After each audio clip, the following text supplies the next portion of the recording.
رحت للعباس سميس،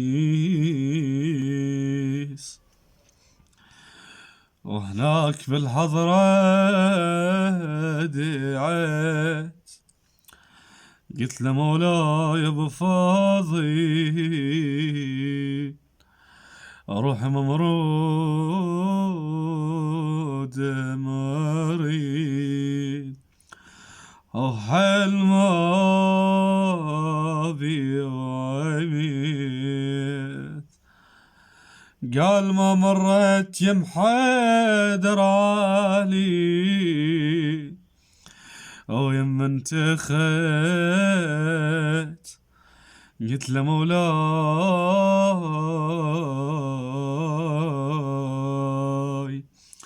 قلت له مولاي استحيت، وغير قلبك ما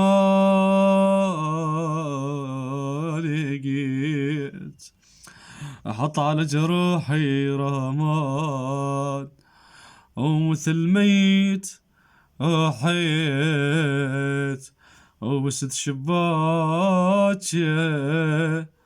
وبست شباكه، وبكيت يا ابو فاضي.